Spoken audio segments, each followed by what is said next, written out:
All right, my name is Matthew Bellisario. I have with me a very special guest with me today. I'm happy to have on here a wonderful singer who started her professional singing career, around 19 years old. You were already singing at Ronnie Scott's at 21. You've got, I think, 22 or 23 albums to your name as a leader. You played in many different musical settings, BBC big band, BBC concert orchestra. You play in quartets. We have with us today singer Claire Martin. Welcome.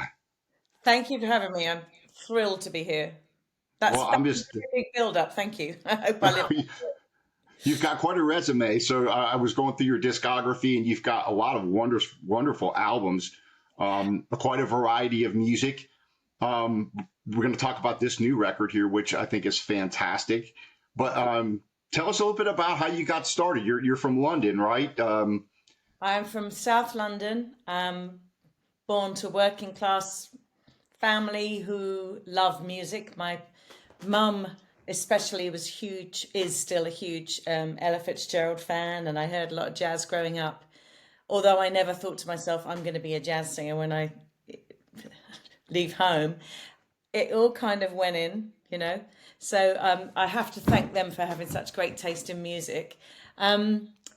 And I went to stage school. I went to a dance and drama school and I sang, just part time as a kid and realized then, I was the worst ballerina you could ever imagine. But I liked tap dancing. I liked the rhythm of tap dancing and I had a loud voice. I didn't know I had a particularly good voice, but I realized out of all those disciplines, perhaps it was singing that was going to be my strength. And then, when I got into my late teenage years, I think I had one proper day job, which I also sucked at. And I saw an audition in a paper for a singer to be in a sort of holiday camp, like a sort of, we call them redcoats in England. It's like a sort of, you're entertaining. And I auditioned for that. And they said, what do you want to sing? And I said, I'll sing A Foggy Day. And they knew it. I didn't know what I was doing. And I launched into all these scat choruses. I didn't know what I was doing. I just went for it and I got the job. Anyway, there you go. Then I started as a professional singer at 19 and realized I like singing these jazz standards. And that first job I had to sing jazz standards because I was singing for strict for dancers. So they would do ballroom dancing and it would be, foxtrots and quick steps. And it was all repertoire from the Great American Songbook. So without knowing it, I was kind of learning these songs and I recognized them from my mum's collection. So I kind of see how it sort of started, sort of accidentally on purpose, if you know what I mean. And then I just started to really take it seriously about the age of 20 when I thought, I'm making money from doing this now. I better take it seriously. And I got into some serious vocal coach training and yeah. Then I decided I thought it'd be a good idea to try and see the world. And so I auditioned for the Cunard cruise ships. So I spent a couple of years on the QE2 and the sister ship, the Princess, and again a great chance to get your repertoire together, start understanding what my voice did, and hanging out with great people that were on the cruise ships because it was fun in those days because you were allowed to drink. Yeah. You can't now. It's gone all very Oh, really? Yeah. they've gone all clinical, and you can't sort of drink with the people. But it was a good laugh. So that's how I got into it. I mean, it was kind of it found me effectively. That sounds very romantic, but I did work at it once I got going with it. But it was kind of a fluke. I saw that advert in the newspaper. So Yeah. So how did you get to Ronnie Scott so quick? You're there 20, right? so I came off the cruise ships and I was just looking around. I was going to gigs, and one of the gigs I was going to was a guy called Ray Gelato. I'll send you his stuff. It's jump, jive, and wail. It was fun. Okay. Louis Prima thing. And I used to go and see him, and I said, "Can I sing with you?" And we did like a Keely Smith, Louis Prima, Pennies from Heaven or something. Oh, that old Black Magic's one of those. And we got on great. And he said, you should get yourself a little trio because anyway, I did, and he had a gig at Ronnie Scott's. And he said, "I'll get you the support slot. You could open for me at Ronnie's," and it was my dream to get there while I was Wow. still 21. So from going to this gig and befriending him, he gave me the shot, and that's when I could start get going, because then I had something to say about myself. I've made it to Ronnie Scott's, and then I got a trio together, and then those years were very sort of building the foundation of who I could sing with. And in London at the time, there is still, thankfully, a great guitarist called Jim Mullen, who's Oh, I saw you play with him, right? yeah, Yeah. he's fantastic. And I sort of went up to him and thought I'd love to work with him. And I don't know, I just had one day of being quite smart that day, and he said he would play with me. So even though I was newbie, people knew who he was, and I was able to start opening a few doors. And I didn't really mean to do it in some way that was calculated like that. It just played to my strength that I had such a great guitarist in the band. And it went from there really, and I got signed with Lynn Records, and it feels like so long ago. He did a lot of albums with them. And you play in a lot of different, or sing in a lot of different, you do big bands stuff, you do duos, Yeah, quartets, I think which, Matthew, it's so, this business, singing jazz. Um, if I just had a trio, I'd die. I have to have plates spinning to keep me afloat. So I might find a gig that's amazing, but they've only got a budget for a duo. Or it might be, I've just done a huge festival where I took a 7-piece, and we did cutting my cloth to fit the venue, working with big bands, working with orchestras.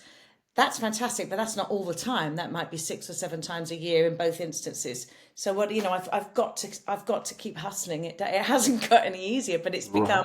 But my favorite thing to do is my trio. That in a good jazz club, that's my favorite thing. But I have to teach. You can see my piano behind me. I teach singing, and I also do quite a lot of production work with other singers in the studio now, because I can bring some experience to that.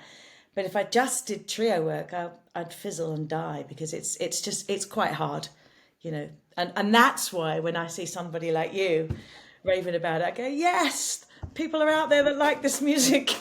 yeah, it's wonderful. And it's a shame that it's so difficult for musicians to make a living at jazz. I mean, yeah.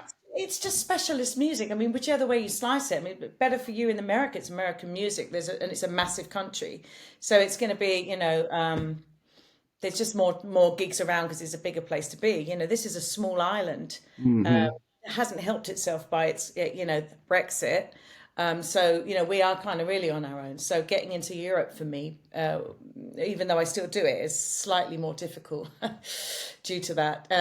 So I think all of us have to have a second string, and it's mostly teaching with musicians just to keep going. Unless you break that barrier and you become Diana Krall, or you become Diane Reeves, or you become people that can really make, I'm just not quite there yet, she said optimistically.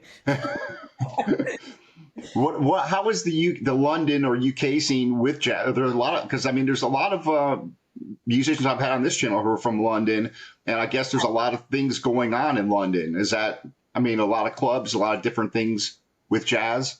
Yeah, there are. I mean, obviously you've talked about Ronnie Scott's, which is the main one. The whole world wants to work at Ronnie Scott's, and rightly so. It's a fantastic club, and I've sung there, a long time now.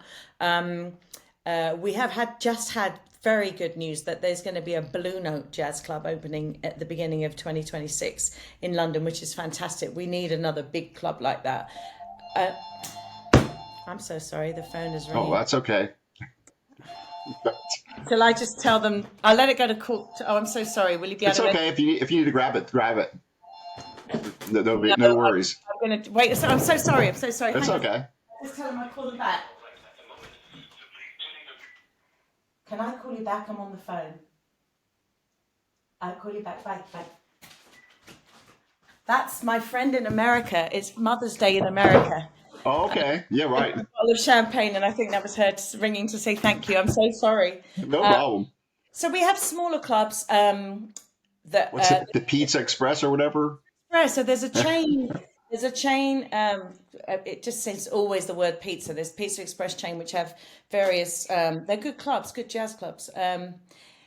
There's a lot more jazz musicians than there are clubs. Let's just put it that way. So it's really great that I've got quite a big base in Scandinavia with my Swedish boys and my Danish musicians that I use. But it's a great scene in London. There's some fantastic players. Yeah, I mean, there's always something going on. Some of the smaller clubs I don't really know so much. I don't mean that in a big-headed way. I just don't sing there. But there's a place called the 606 Club, which you'd love, which is like a basement club. That's been going forever. That's in Chelsea. It's a healthy scene. It's just a small scene. Mm.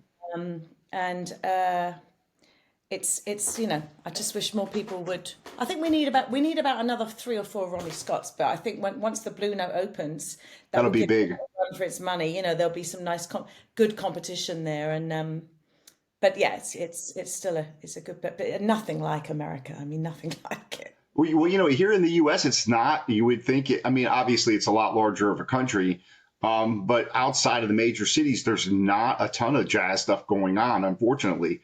Like where I live at, there's hardly anything. We've got luckily we have a nice jazz jam session here in Birmingham, Alabama. But other than that, you don't, unless it's like a Samara Joy that comes in to the college or something like that. You don't really get a lot of jazz. Or Branford Marsalis, we had one year.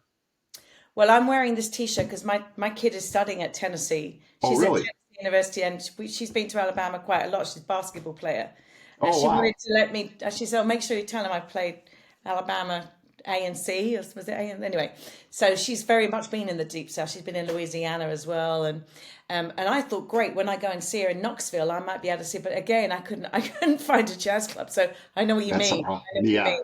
But that was my plan, to sort of follow her college career and just kind of get some gigs. But yeah, I think it is a major city thing, and Ronnie Scott's especially. Sometimes you get the whole room at the weekend. They may just come in because it's Ronnie Scott's. They don't even know who the artist Right. is. It's just one of those tourist things. But that's all right. We just have to keep going. As far as I see a piano behind you, so I assume you play piano as well. Yeah, Do- I mean, I'm very, very bad. I mean, yeah, I would never play in public, but I sit and accompany singers that come here for lessons, and obviously I'm practicing. I am having piano lessons. I've been having piano lessons forever. I'm a bit lazy, but I do need the piano as an instrument to practice myself on, and also when singers come around for lessons, it's really important. So yeah, this is where I teach at home. So I normally just end up making them gallons of tea and watching Carmen McRae videos. tell us about how I'm always curious as to how playing the piano helps people learn how to sing, and especially the jazz language. Can you talk a little bit Yeah, about that? Just how you yeah. I think mean, that. yeah, it's a really good. Well, for a start, for a singer, when I'm thinking, if somebody says, "Oh, that starts on a B flat," immediately I'm picturing that keyboard. I mean, it's a reference because there's no keyboard here. This is all very, you've got to. So, for me, understanding, well, first of all, the notation of a piano, where the range might be. They might say, "Oh, this is quite high. It goes up to F over the middle C," and I can picture it and I can almost hear it now. I haven't got perfect pitch, but it's near as damn it. And then playing chords and understanding the harmonic structure of where a song goes, the 2-5-1s, spotting things, just having a general understanding of the geography of a piece of music. I encourage all my singing students, come to me, but also have a piano lesson as well, just for basic harmony, because a lot of singers want to scat sing, and that really does take that. You need to approach that like a horn player. You need to have lots of scales under your belt, and it's very tricky. But you'd be surprised how many people think it's just you just sort of go off on this Right. random. Do should we do? No, okay, I don't know if this is fitting, but yeah. So it's important for harmony. It's important for writing songs, perhaps, but mostly for me as for your pitch, of course, for your pitch, for note bashing, looking through music and learning accurately learning the notes that were written by the writer, but also just for that sort of general help with pitch for me. So I think it's quite imperative to have some of that language under your belt, really. And also, if someone said, "Oh, you're singing the third and you do the fifth," I can immediately see that on the chord. So it's vital for me as a kind of tool. Um, and also, when gigs are slim and I'm teaching, I thank God for that piano, because that's got me through a few months, because with my work now, because I've got a bit of a profile, which is great. I might do some really nice high profile work, but that's not all the time. So you have some dips and Right.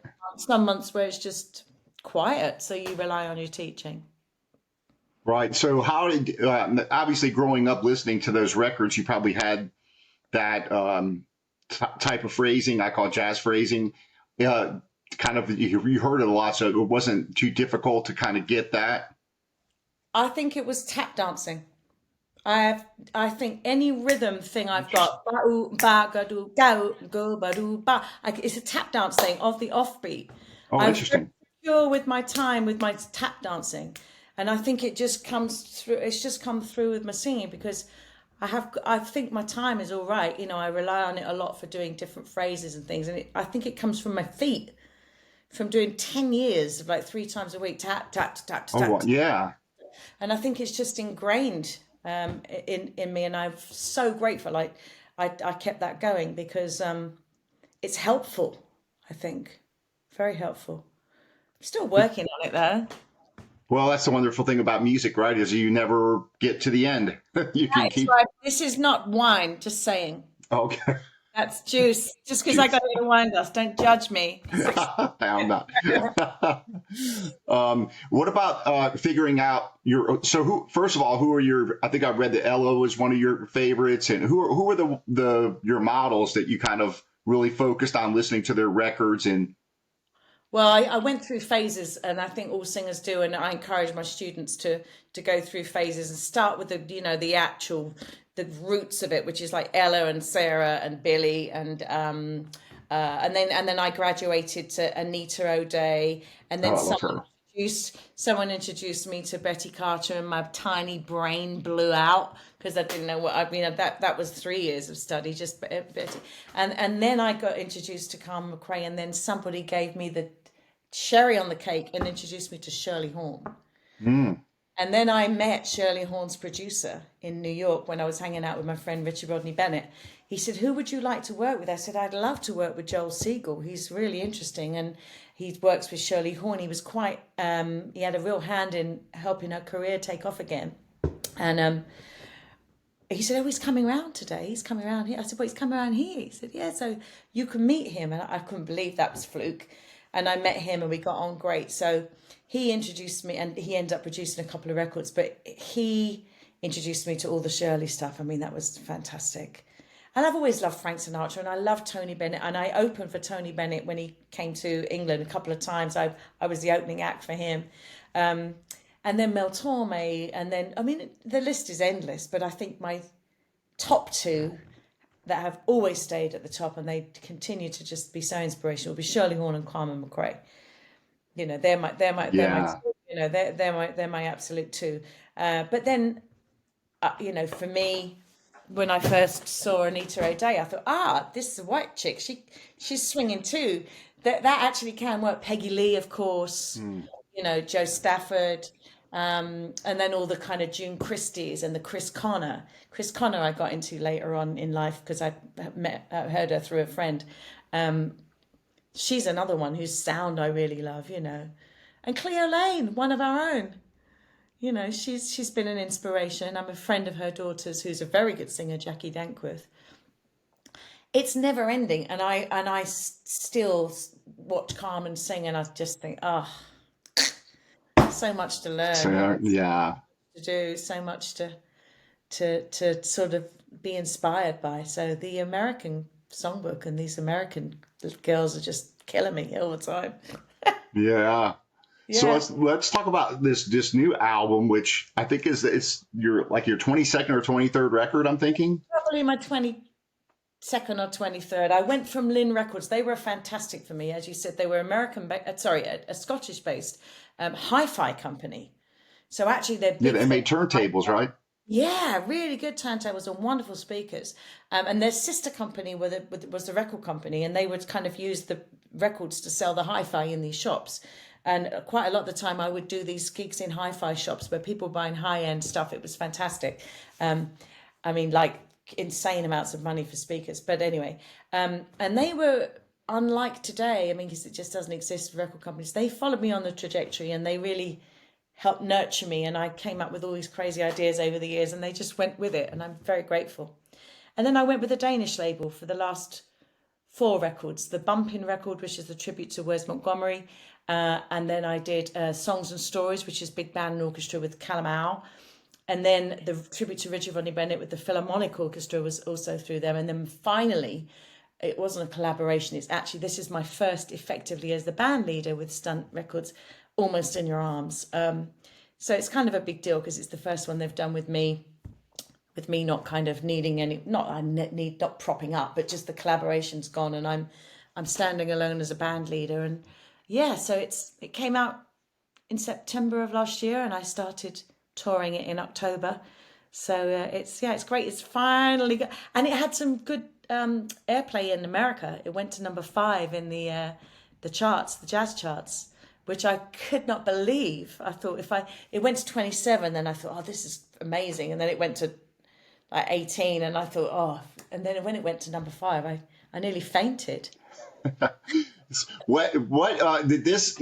I just noticed this. I keep track of the vinyl releases a lot of times, and so was this already out on vinyl last year, or is it just coming out now, or is it another? It was out. I think it was out on vinyl last year. Yeah, because I got some when I was selling them on tour. Yeah, maybe it's just I don't know how it works from the European release and then the American release. It's very feasible that it came out in America later on. Yeah, for sure.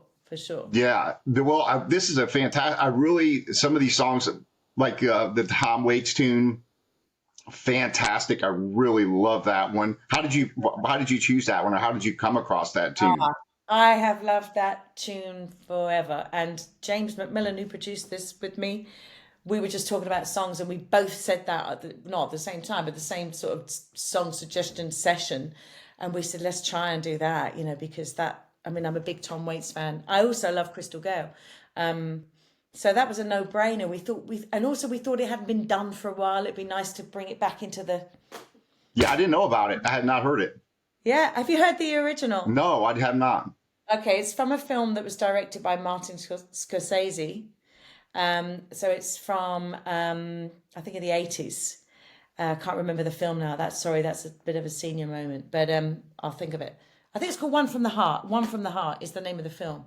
And it's in this film, in the soundtrack. So I like to try and find things that fit jazz and I can make them jazzy, but aren't necessarily always from the Great American Songbook. I think that's been my my trademark, my shtick, if you like. It's just trying to kind of try and make it sound contemporary, but also with the roots and the improvisation of jazz, which obviously I heard you recognize that when you looked at the song list. Yes, a lot of great songs on here. I liked the Bitter with the Sweet, which the Carole King tune that was really, I liked that one a lot. Thank you. The whole how did that one come up? How did you pick all these songs, and how did you decide how you're going to mix all these tunes together and put it together in a nice record here? I think the most important thing for me is to have a really good connection with the producer. Yes, thank you for and so oh God, I don't look like that now, do I? That's real. That's smoke and mirrors. That is. So working with a really good producer that we talked about the songs, we tried them out. We didn't have ages and ages in the studio. We knew the time in the studio was going to be so we did a lot of prep work. Do these songs work? I might gig them in, see if it works, come up with ideas. So it's all in the organization leading up to going into the studio. So when you get in there, you think, yeah, this one's going to work. There's no real trial and error because that's just expensive. So I came up with a few ideas that just didn't work, or he came up with a couple of. We wrote a song together. Or apparently, I'm fine. Don't know whether it's on the vinyl, but it's to do with. It's all about the preparation, I think, and then seeing if they work, and then thinking about the keys. So there's not everything in B flat. I often sing everything in B flat, and also thinking about the tempos and what the trio could bring. And the saxophonist I use, Carl Martin O.B.E. So seeing it, having done it a few times now and realizing, okay, well, once that's set, people aren't going to, unlike you, thank you, Matthew, get buy albums and flip it and play the whole thing as an experience. People are going to just pick what they want from the streaming thing. So unfortunately, that sometimes people don't hear the whole album. Right. But we tried to think old school, and we tried to think about people like you picking up the vinyl and how that worked both ways. So lots of things come into play, and I think it's very important to trust your producer and to have. He's got great ears. He plays great trumpet, so it was a lot of fun working alongside somebody to help me and steer me. So it's not all my credit to take. It's a teamwork. And that was recorded at his studio, right? That was he's got James McMillan. He's got a studio called Quiet Money Studios, which is hilarious. So he has a bungalow house, and then you go down the side alley and you wind around the garden, and then at the end he's got this great studio. It looks like a sort of massive Swedish wooden sauna, but you go inside and it's just beautiful. And he's because he used to play trumpet with Sade. Oh, really? And he's got a lot of experience with singers, and over the years he's built the studio up. And he loves singers. That's very important, that he loves the voice. And I just was really glad he said yes to this production. So hopefully he'll do the next one, because he brought so much to this. I can't thank him enough. That's down on the coast in Hastings. Is that where I read that? Yeah. That is so south of London. I'm in Brighton. So London's here. I'm down in Brighton, and he's across in Hastings. We're both on the south coast. So it's perfect, because I just used to do that drive, sea on my right, thinking, I'm going to do. It's a nice experience going down there. And he's got such fantastic ears, and he's got a nice heart. He's great friend. So yeah, we had a good time. So I brought the Swedes to Hastings, which was fun for them. I brought them over. I was going to talk about the musicians on here that I butchered all their names. So I've been butchering them for years. The other day I said the pianist's name right for the first time in like 12 years, and they all went, because I pronounced it right. Martin Hjörsted. Okay. That's Hjörsted? Hjörsted. Oh, it looks nothing like that. You pronounce an SJ like a Hj. Okay. He really doesn't mind. He's so much fun. I started working with him. There's an American pianist called Lynn Ariel. I don't know if you're familiar with her, but I went over to Sweden. I was singing, she was on piano, and Martin Hjörsted was playing the bass. Anyway, I loved him, and I loved the drummer, and I started doing some work with them. And then we were doing, I think, a gig at Ronnie Scott's, and he's sitting at the piano, and I said, "What? And you're a piano player as well?" And he's like, "Yeah." So he ended up switching from bass to piano, and I got another bass player in, Nicholas Fernqvist and Daniel Fredriksson. Wonderful Swedish musicians, a breath of fresh air, and kind of unknown to a British audience. So when they come over here, it's something refreshing to give people that might come and see me for years and years with the same people. It's suddenly I was exotic, I was bringing these Swedish musicians. They're fabulous people. I've just done loads of work with them in Sweden, and then the saxophonist Carl Martin O.B.E. He's a very famous Swedish saxophonist. Charlie Wood, who sings with me, the duo, he's American, he lives here. And of course, Joe Locke on the vibes, fantastic Joe Locke, who is a dear friend. So it's a real mishmash of Brits and Yanks and Swedes. Yeah. How did you pick Charlie for the vocals on that? Was that you've known him for a long time? And yeah, I've been a fan for a very long time. He's married to Jackie Dankworth, and I've heard of him through her, and he just blows me away. He's making a record with Stunt at the moment, and he'll, I hope, get more airplay and more of a fan base, because he's incredible singer. So yeah, very, very thrilled. I just asked him, and he said yes. Yeah, it was great. Yeah, and then you've got the guitar on the one tune. You have an accordion player, so you just kind of had them come in for these certain songs you wanted to have these other musicians on. Yeah, I mean, it was the accordion with Nikki Ars. Nikki Ars is a great English pianist, big band leader, composer. She's just got this great gig as being the first female conductor of the WDR big band in Hamburg. She is really making a name for herself. and we were just in there doing something completely different, and she was on accordion, and I said, while you're here, No, do you, can you? just while you're here, can you just, and then we quickly got up the track, and she literally just did it in 10 minutes and said, okay, bye. I was like, oh, great, I got Nicky. So some of things just worked out like that. The guitarist, Mark James, sorry to let on to another secret. I've not met him in the flesh. He just sent his, he didn't do it live with us. Some of it is a little bit of overdub, bit cheating, but that's just the way that worked. So, but he gives it Yeah. a nice flavour, and I'm friends with him now because I've been on the phone to him so many times. But yeah, the album sounds often bigger than a trio based album, and I like that. I'm trying to make each track have a personality of soundscape, and cover all the areas that I love singing, swing and straight ahead, but also the ballads and maybe more the up tempo things like the Carole King thing. It's kind of, I think it suits my musical taste and my fractured personality. The a couple of other tunes really. I like the Train in the Desert with the narration a lot. How did that come about? Because that's a pretty cool tune.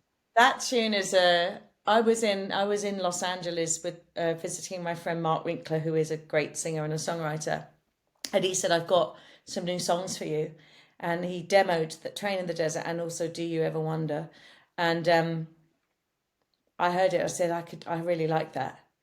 It's quite a heavy duty story. It's a revenge. This girl, she goes back on the train, and it's a song about murder. Actually, it's Yeah. not. But I wanted to do it for all the reasons. And I said to Joe Locke, please, can you be the narrator? You've got such a beautiful voice, and he said okay, he'll try. He said he was sweating doing that because he was trying to he found that harder than anything else. I just like the groove of it, and the solo and the atmosphere of that Yeah, song. it does create a yeah. Yeah, and it's kind of, I like the kind of Pat Metheny. I just like the vibe of it, and I like the story as well, I have to say. Yeah, and I also thought the Water and Salt that's a pretty catchy swinging. Water and Salt, the story between Water. So I went to see my friend Ty Jeffries, who is a drag queen. But he's more than a drag queen. That kind of demeans it because he's an artist, he's a pianist, he's a singer, he writes all his songs. So he does this alter ego called Miss Hope Springs. And Miss Hope Springs is this faded star from Las Vegas. And he goes on and he sang Water and Salt. And I said, that's a great song. I'm going to do this song because I reckon I could do so. I will send you a video after this of Miss Hope Springs singing it because it's hilarious. And I phoned him and I said, I really love it. And since then, Cheryl Benteen from Manhattan Transfers loved it and Okay. said, I want to sing it. And everybody can kind of, it's like Fever, that kind of Peggy Yeah, Lee. that's a really good swinging. Yeah. Yeah. So that was just it's weird how you find songs, the Carole King song. I just had my earpods and shuffle at the gym, and that came on, and I quickly stopped and said, oh, this is, you just find these things. So now I'm looking, send me some stuff. Yeah. Well, yeah, it's funny how certain songs work well, and there's a lot of times where people will do a pop song or some other, and they kind of come off as a bit contrived or kind of, they don't come off convincingly as a jazz tune, and these do come off. They're very, Thank you. convinced. Yeah, there's an art to that, I think. Yeah. I think I've learned a lot through the years by doing things that haven't worked and realizing why, and thinking, I just like that song because I was a kid when it came out, or I just like that chorus. But no matter who you give it to and whoever reconstructs the harmony, that might just make it sound weird because it just doesn't sit it. But it's really lyric led. If the lyric is really strong, it can work if you get a nice pianist that can be very sympathetic, but also make it into something else. But I have tried things over the years, and they've just fallen, just not work. So there is an art to doing that. Certain songs will stand, and certain songs are just best left to be pop songs, I think. Even Right. though try to make them jazzy. They didn't, they It just doesn't work. just leave them alone, So Yeah. a bit of trial and error. Um, but you can always have a jazz solo in that pop song. You can change it very subtly, but I like it when you can really kind of do something else with it, really. But yeah, it's fun trying sometimes. Sometimes it's really upsetting because I really wanted to do the song and it just Yeah. so it won't go. Yeah. What is your opinion of scat singing? I've heard different opinions. There's a lot of younger singers that I see online that can take a Charlie Parker solo and sing all that, Yeah. yeah. What do you think about that? I mean, I've been thinking about this for like 35 years. I think, and Daryl Sherman, this great singer pianist from America, said something about it once. I said, I agree with her. She said, a little goes a long way. Hmm. And Yeah. I'm from that school. I like the way Carmen McRae scats every now and then. I might scat every now and then, probably once in a gig on something that I know really well. It's not my natural habitat to do that, although I have recorded a couple of scat things. I'm more of an interpreter of lyrics and emotions, but I do like hearing it if it's done really well. My favourite scat singer at the moment is Veronica Swift. I think she's great. I know she's changed Yes. direction a little bit, but I think she's really She's really good. she's really good. She's a great musician, and you can tell she's from great. She's got great DNA. Mum and dad are amazing musicians. I can take it or leave it. If I don't hear it ever again, I won't miss it. If somebody wants to blow me away at a gig and just take a couple of choruses, and because ultimately it's saying, this is my musicianship. This is what I've been shedding. I've learned this. I can do that. I'd rather that than somebody just learning a scat and putting it on Instagram, because that's great, and it will do your ears good, and it will do your pitch great, and it looks, and it's very impressive. I don't know whether it moves people. Right. I don't know whether it's necessarily gonna pull on heartstrings, which is what I want to do. Right. Yeah. I was talking to a wonderful pianist who lives in Finland now, Vladimir Shafranov. He's a Russian pianist. And I've had him on the show a couple of times, but he talks a little bit about that and says that the lyrics, the vocalist has the opportunity to tell the story with lyrics, Yeah. which you obviously can't do with any instrument. So he was talking about that a little bit. He's like, the shooby dooby, he calls it shooby dooby. So Yeah. he's like, if you do that all the time or that, then you're losing the ability to tell a story so anyway, I thought that was. It's interesting, isn't it? Because it's a real. I've had people sit here when I've told them you don't have to scat. Shirley Horn didn't scat. Billie Holiday didn't scat. And I list all and you can see the relief come over them where they think, oh, don't I have to do that? Because they're often pressured in jam sessions or in the, no, you've got to be able to do that. You've got to be able to, and that's wrong. That's not true. I mean, if you want to go for it, but I don't necessarily think that's a great sign of being a great singer. I think it's a lovely thing to have if that tickles your fancy. Right. But a little goes a long way. I love that. Yeah, logos. I love hearing Kurt Elling scat. Yeah, he's really good too. Yeah. Yeah, when you hear somebody really do it great, it's like, oh yeah, it's a very funny language to and the other thing, just to go finish on that scat thing, is that if I'm standing next to a world-class saxophonist or a guitarist who have spent the last 30 years honing, I'm not going to be able to do a scat as well as good as their solo. Why am I would never be able to do it. I'm going to sing the words, then they're going to solo, call me old-fashioned, but that's what I like. Yeah. And really, like you were saying, there's very few that I think have done it well. If you look at the whole recorded spectrum of jazz, there's not, comparatively, there's not a lot. And yet, Lambert, Hendricks, and Ross, all those, that's a very rare. Who else has done a record like that? When's the last time you saw three people put a record like that out? Yeah. I don't know. So, not too often. I guess Mantran. Yeah. Sarah Vaughan was a great scat singer, and Ella Fitzgerald, of course. I I don't know. It's a funny old thing. I mean, some people really, really don't like it. Some people come around here and they say, right, I want to do the whole lesson on the syllables of what to use, scat singing. So often we look at Chet Baker because he had a really nice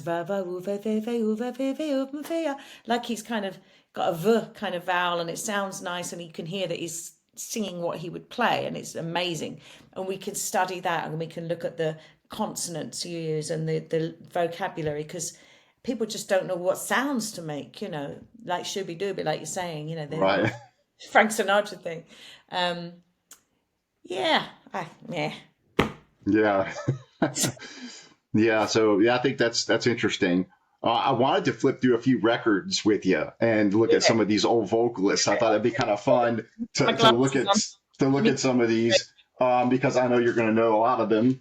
Of course, yeah, Ellington, Ella Fitzgerald, right? So I'm sure this is right up your alley. Right up my alley. Oh yes, for sure. I mean, brilliant. Ella and Yeah. Ellington, what an absolute. We have my friend runs a band called Echoes of Ellington, and I've been lucky to sing with them a couple of times, and they've got some of those arrangements as takedowns, so I know how hard some of those things are to sing. But Oh yeah. What about arrangements? Talk a little bit about that, how the songs are arranged and the importance of that as far as the arrangements of the tunes. Do you like to take them straight off a record like this, or do you take that and start off with it and change it? I mean, I don't think anyone dare take it and change it because it would be sacrilege and you'd get thrown into jazz jail. You'd be in jazz jail.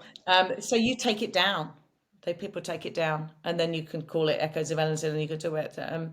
So I think it's just. I mean, I think in a regard, just straying away from that album particularly, which is of course incredible, but arrangements can really make the song. Mm-hmm. And I'm going to give an example of Diana Krall. When Diana Krall first came out and she started going from the trio and she's getting more orchestra stuff. I mean, she got the cream of the crop doing beautiful arrangements of songs that we've all heard 100 times. And of course, she's magnificent, but the arrangers and the production turned it into something else. And I think that really did help catapult her, rightly so. But it is often, how to make a song your own. Let's look at who's arranging it and how you're going to sing it, because it has been done before in this genre. Right. So I think it can be an absolute make or break with a song. Mm-hmm. And then what about the keys that you're singing? I mean, if you don't necessarily, if you're not able to sing in the same exact key, how is that? So how it works, if like say that Ellington one, that's Betty. Yeah, there she is. I used to go and see her at Ronnie Scott's, and this was what my face used to do. This I used to. And she would come on stage and I would think, I'm just going to become a hairdresser or something, or there must be something else I can do, because this woman is just like, she was incredible. I mean, anyway, she used to come on Ronnie Scott's stage and start with a ballad, and we were like, she's going to start with a ballad. She's starting with a ballad, because she'd just draw us all in and we'd be mesmerized. It was incredible. But the arrangements for that Ella Fitzgerald, she sings a little bit higher than me. So you'll be able to get those arrangements with Ellington and Ella, put it into Sibelius, which is a software for computers, and just change the key. Bring it down. Yeah, you bring it all down. So, I mean, it's a bit of a drag for the band leader, but hey ho, But lots of songs can sing in Ella's key. But Betty Carter, yeah, because she's one of your favorites, right? So tell us a little bit about So what I couldn't believe about Betty Carter when I first heard her is the liberties she takes with time and phrasing, because that really was my thing for ages. Trying to phrase differently and and the way she phrases late. And I heard her do the tune My Favorite Things, which is on an album called An Audience with Betty Carter, which is from 1977. It's a double album. I was 10 when that came out. I mean, I wasn't even Betty Carter, but that one I always refer to as like my favorite Betty Carter album. And she does a version of My Favorite Things. Again, the arrangement, the liberties, the band leading ability, the sheer the chutzpah of it. She just had so much fire in her soul. The scat singing which just went on. I mean, one of the tracks goes on for like 15 minutes or something on one of the tracks, but it never gets boring. You know, she changes tempo, and it's like a lesson in the artistry of jazz singing. Oops. So I'm sorry, I'm putting that on silent. I'm sorry, everybody's ringing me when I'm talking to you. Go away, do not disturb. Um, so I think when we all used to go and see her at Ronnie Scott's, you'd see the front line would just be all these singers, you know, I bet. just going. And she would bring these young guys. One of her things was she would very much bring the younger musicians through the music. And, you know, like, for instance, Benny Green, John Hicks, you know, these great young jazz musicians will come. And we'd just be mesmerized. And I knocked on the door because I had a Betty Carter album. I wanted to get it signed, my CD, you know, and she kind of said, come in. And then I went in and she was standing there and it's like my hero. I said, please, will you sign my CD? And she said, sure. And she gets this pen. She says, who to? And I go, and I forget my name. I go, and I go, Claire. But I stood there. I was dumbfounded. So she became somebody that I could never imitate her, but I can learn from her approach. And I tell everybody, just try and sing along with Betty Carter just for a bit, just to see where she's placing that phrasing. Just it's so different. Get on that train of thought, you know. Incredible. Yeah, I remember when I first heard her, I was like, whoa, like, I mean, just it's so different. Just the way she, like you're saying, her timing and the way she phrases is so unique. Yeah, she was very sensual as well. She was sensual she was like a sort of, I don't know, like a tiger. And she'd come out on stage, and it was mesmerizing. It was absolutely mesmerizing. And you know, you don't see them anymore. I mean, no one. They sadly all died. You know, and it was. You think back, and I'm so glad to have seen. And the second set was just, if you stayed around for the second set, it just got more and more, I guess, indulgent. But for all of us, we just loved it, you know. So yeah, great learning. Yeah, she's definitely one of my favorites. Of course, we have to talk about Billie because you know this is one of my favorites of hers. Yeah. Everybody, you know, I guess anybody who's a singer is going to listen to her, obviously. But yeah, I liked her because she's very simple, but she has her own way of her own sound. Well, she certainly has got her own sound, and you can't begin to try and sound like her. She's a complete individual. I mean, that sound. I mean, you could listen to that sound from a vocals technical point of view and just. I mean, you could say sometimes it was quite an ugly, harsh sound, but it wasn't at all. It was a beautiful musical sound. But she, you know, especially towards the end when she was perhaps tired or I don't know, high or whatever. But she was a complete one-off. I mean, she's up there. And I like listening to her because I think her phrasing again and the way she moves the melody around. I heard her on the radio the other day singing "Summertime." I can't even remember what the program was, and it was, as soon as she says the first word, it's immediately her. But the way she phrased it was just genius. And she knew hardship, you know, and she knew addiction. And she was her sound. She lived her sound, didn't she? So yeah. And how much you can do with, because she's not known for her vocal range like Sarah Vaughan, for example, right? Yeah. But look how much she does with it. Oh, it's incredible. I mean, she's like the musician singer. I know a lot of saxophonists love her. I first was introduced to her really properly by a saxophonist called Bobby Wellens, who was a Scottish saxophonist, and we just used to sit and listen to her together. And I'd be like, at first it took me a while to get it, you know, that kind of the way she's doing all that sort of glottal stop. But then I suddenly thought, actually, that's incredible. And then you read about her story, and then you know, your heart's breaking with her. Yeah. Then you hear all the stuff in the lyrics, and incredible. Yeah, a great storyteller. Again, that's the beauty with her. This was an interesting one because this Patti Page, Manhattan Towers. You ever listen to this album? No, I haven't. My favorite Paris, Gordon Jenkins, of course. I know. I don't know Patti Page. Tell me. Yeah, this is a pretty good record. I recommend it. And she's not really, I guess, known to be a strict jazz singer, But this is a really cool one because you've got like these tunes on here, like New York's My Home. She's got Learning My Latin, which is a cool one. What's the other one on here that I really like? Repeat After Me. And they're very concise songs, 2.5, 3 minutes. I'm going to get that now. Manhattan Towers, Patty Page. Thank you so much. Yeah, and I would say, a lot of the records that she was on that she made were more pop records, more than maybe strict jazz, but this has kind of got a nice jazz flavor to it. And I thought it was you got Gordon Jenkins arranging. We were just talking about arrangers there. I mean, he's going to bring so much to that. Oh, yeah. I'm excited about that. I'm going to get that. Yeah, you got to check that out. I will check that out. Then this one I thought was a really good one, which Marilyn May. Have you heard her? Oh, I love her. Oh, cool. Yeah. This is a really cool live record. Yeah. Tell us, isn't she unique? Different. I think when I saw her, which must have been 10 years ago, she was like 90 or something. Oh, crazy. really? I mean, she's singing, she must be 94, 95 now. She's incredible. Incredible. And she had Billy Stritch, I think, on piano.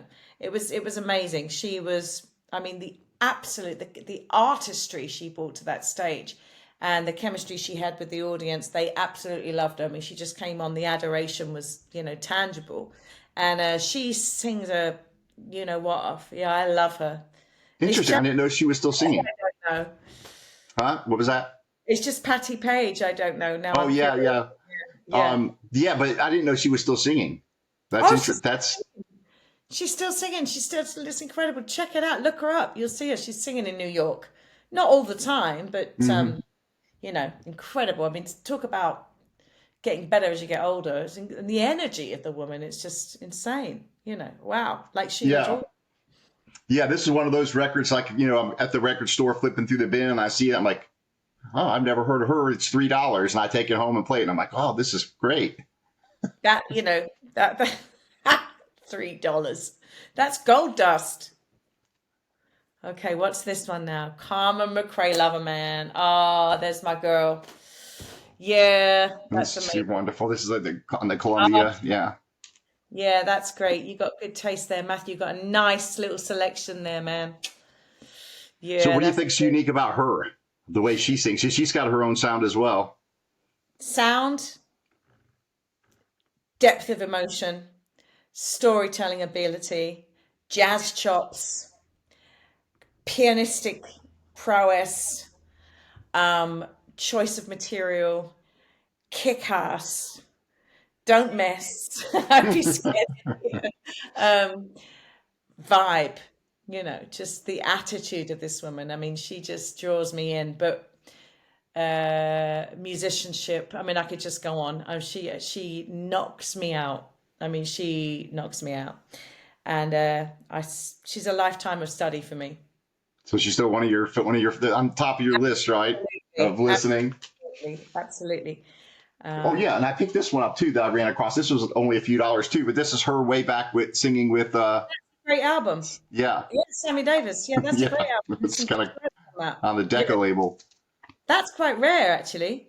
Is it? Yeah, I ran across it in the record store, and I was like, "This is kind of cool." It wasn't too expensive either. It was like, I don't remember, $10 or something. Look at the cover. Look at their optimistic faces. I love that. Yeah, I love those old covers. That's a great album. I mean, all of that. I hope when I teach kids that come here at 20, 21, I sit them down and I play them Carmen McRae singing I'm Glad There Is You, because it's the epitome of how to to tell a story, a ballad, and they all just, I hope I'm passing on her music to my younger singers. I think I am, because they sort of just melt and go, wow, and I go, that's it. That's how you do a ballad.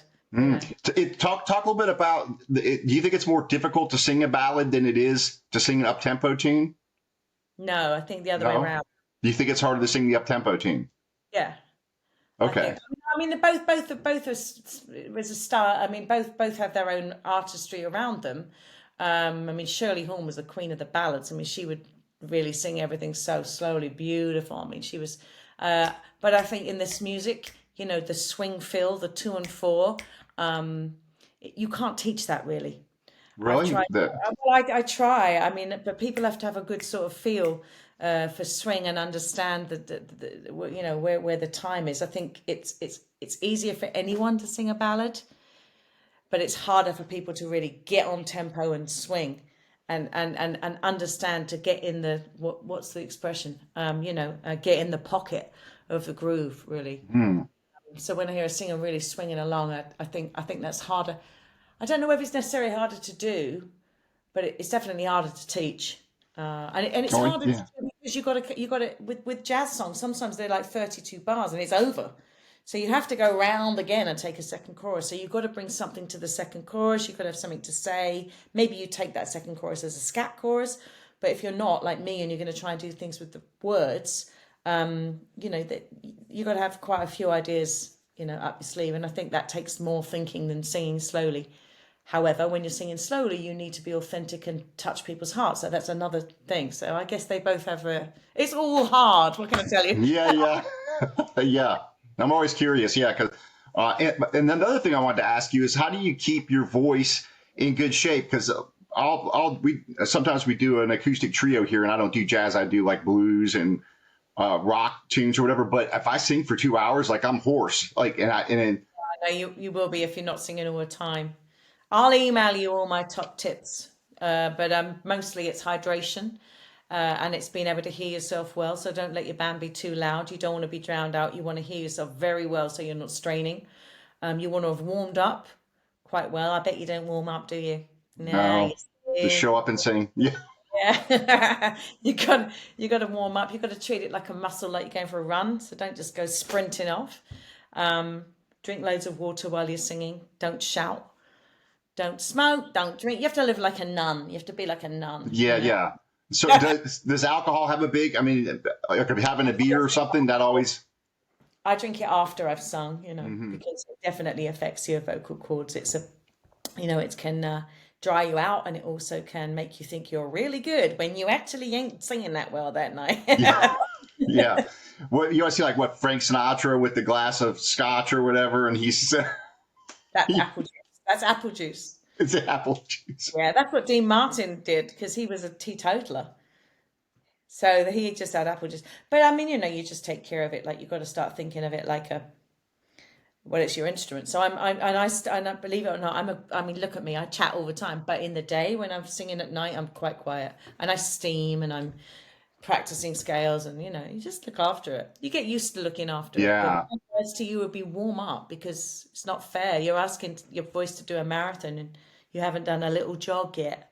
yeah, yes. I guess, and also singing all the time is probably better than when you Yes, just. yeah, exactly. If you're doing it every now and then, it's gonna go, oh, what's going on? You know, your voice is gonna, you just gotta. But if you're singing blues as well and you're doing rock, it might be like you're growling a bit and you got a bit more oomph Yeah, behind right. the big sing. Yeah. Here's another one for you. What we got here? Dinah Washington sings Fats Waller. Very good. Yeah, I love her. She's This is amazing. a great one of my favorites I don't of know that album. hers. I'm gonna write that down Ain't as well. yeah, I So got Ain't Misbehaving Fats on Waller. there. Oh yeah, yeah, yeah. Everybody Loves My Baby. Ain't Tain't Nobody's Business If I Do. All the the classics. This is a She's fun amazing. record. Yeah. She died very young. She Yeah, died she did. like 39, but she'd had like 8 husbands at this point. Oh, really? I didn't know Yeah. that. Oh yeah, she lived her life, you know, but she what a sound again, you know, like Betty Carter or Carmen McRae when they sit or Billy, all the people we've talked about. As soon as she opens her mouth, bang, you go, that's Dinah Washington. So yeah, Yeah. incredible I got a few more. Hopefully I'm not you've got keeping there. you. I like this one a lot too. Eartha Kitt, St. Louis Blues, Shorty Rogers. Okay, Eartha Kitt. I saw her live in London. Did you? Amazing. Oh, tell us Amazing. about how was she? She was. I love this album.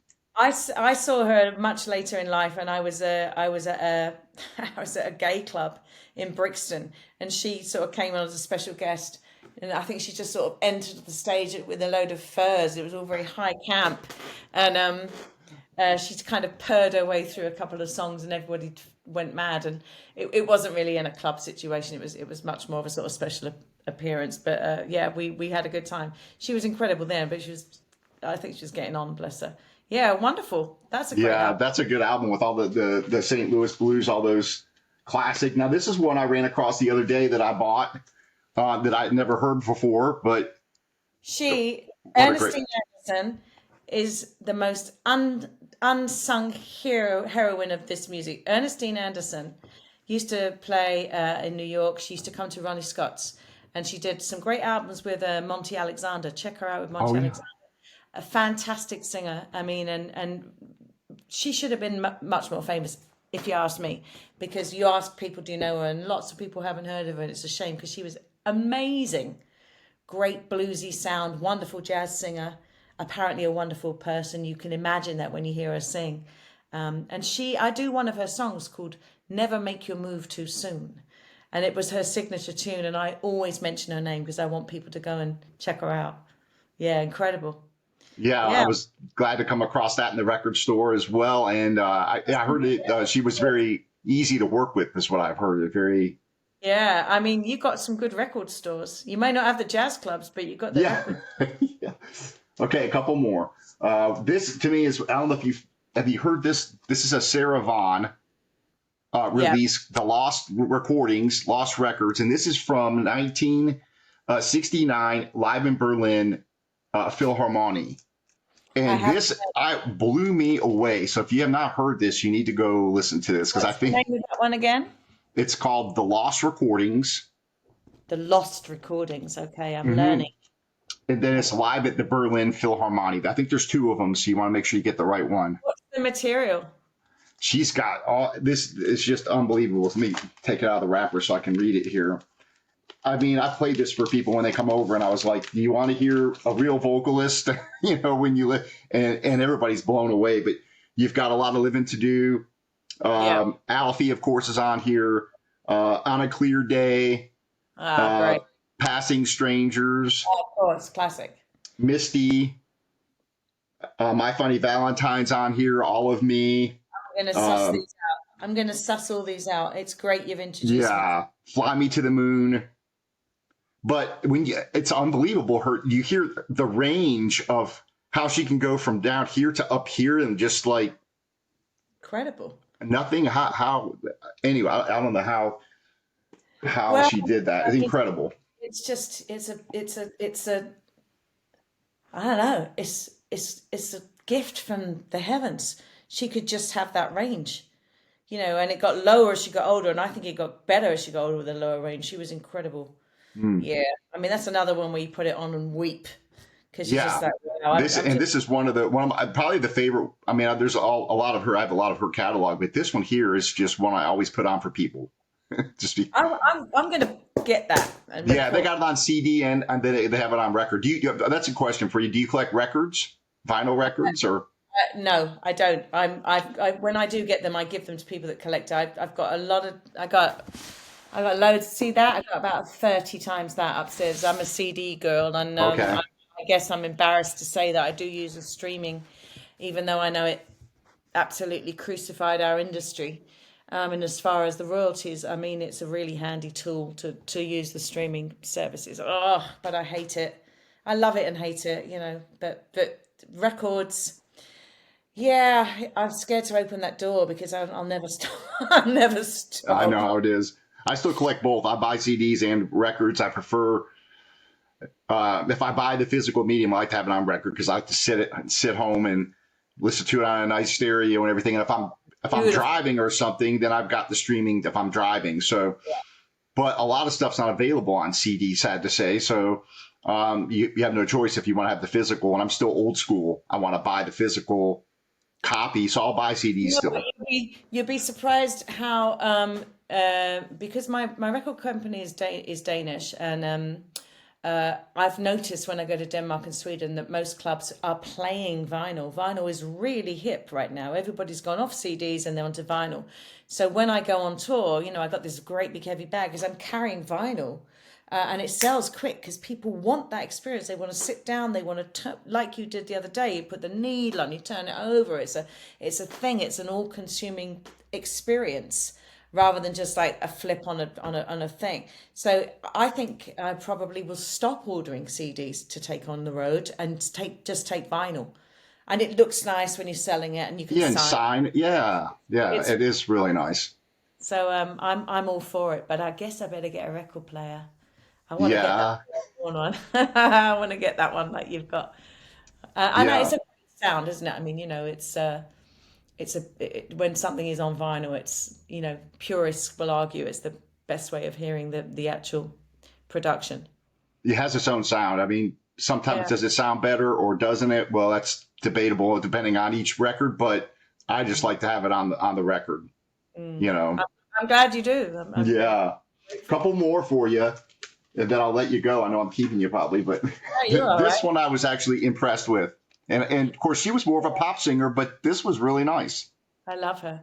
Yeah, that is really nice. Is that with Andre Previn? No. No, Okay. this is with Paul Weston. Okay, that would be great. I mean, And Doris Day, and for me, she was oh, considered more of a pop singer, right? Really, but like she yeah, does a great version of Stars Fell in Alabama on this. oh, that's your You've song, done right? that. I You've love done it. You've done that. That I one. have done that, but I mean, I teach at one of the places I teach at is a theatre school. I teach them technique, though I don't teach them West End musical songs because they're really not for me. But we talk about the triple threat. The triple threat is to be able to sing, to be able to dance, and to be able to act. And I always say, Doris Day, She did it she's all. the triple threat. She's the one. They set your bar with her because. So it's funny you should bring her out as well. She's somebody I talk about a lot and a beautiful, beautiful singer. Yeah, I love it. There's not been one dud in that pile. I'm I got quite one jealous. more. One more for you. Which this one I stumbled across too.